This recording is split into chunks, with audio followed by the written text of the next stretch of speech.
Salam dan bahagia.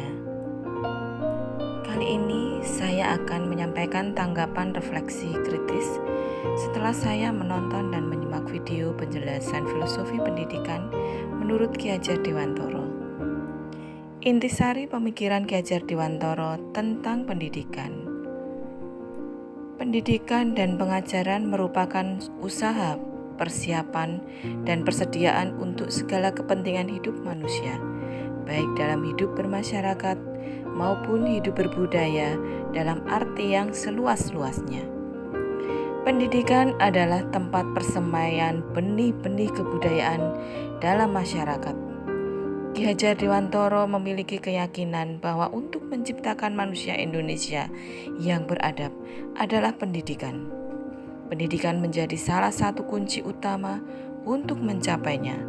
Pendidikan dapat menjadi ruang berlatih dan bertumbuhnya nilai-nilai kemanusiaan yang dapat diteruskan atau diwariskan. Sedangkan tujuan pendidikan yaitu menuntun segala kodrat yang ada pada anak-anak, agar mereka dapat mencapai keselamatan dan kebahagiaan yang setinggi-tingginya, baik sebagai manusia maupun sebagai anggota masyarakat. Oleh sebab itu, kita sebagai pendidik harus dapat menuntun tumbuh atau hidupnya kekuatan kodrat yang ada pada anak-anak, agar dapat memperbaiki lakunya hidup dan tumbuhnya kekuatan kodrat anak. Ki Hajar Dewantara juga menjelaskan bahwa dasar pendidikan anak berhubungan dengan kodrat alam dan kodrat zaman. Kodrat alam berkaitan dengan sifat dan bentuk lingkungan di mana anak berada, sedangkan kodrat zaman berkaitan dengan isi dan irama. Bila melihat dari kodrat zaman saat ini, pendidikan global menekankan pada kemampuan anak untuk memiliki keterampilan abad 21 dengan tetap mengutamakan kearifan lokal budaya.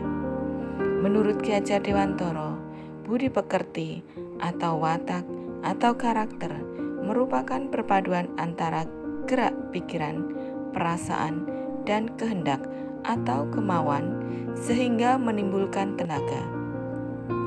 Budi pekerti juga dapat diartikan sebagai perpaduan antara cipta, karsa sehingga menciptakan karya. Contohnya, sedih merupakan perpaduan harmonis antara cipta dan karsa. Demikian pula dengan bahagia.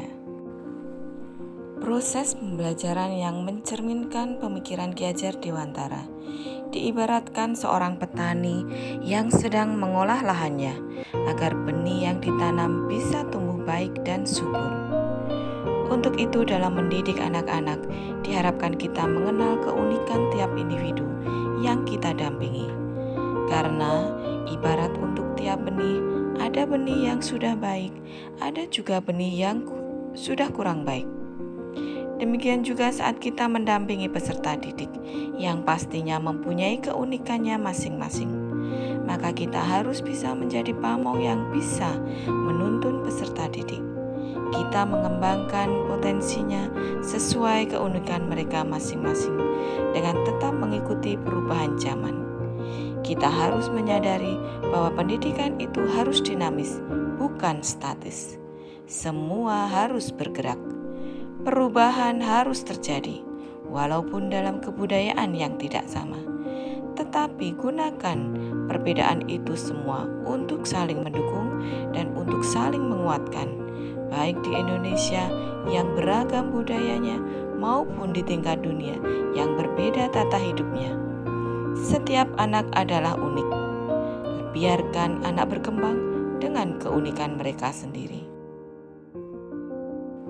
Dari beberapa konsep pemikiran Ki Hajar Dewantoro tentang pendidikan dan pengajaran, saya merasa saya sudah berusaha untuk menjadi seorang among, orang yang bisa ngomong anak didik harus dengan sabar, dengan teliti dan berhati-hati, menjaga mereka, menghantar mereka untuk mencapai apa yang mereka cita-citakan.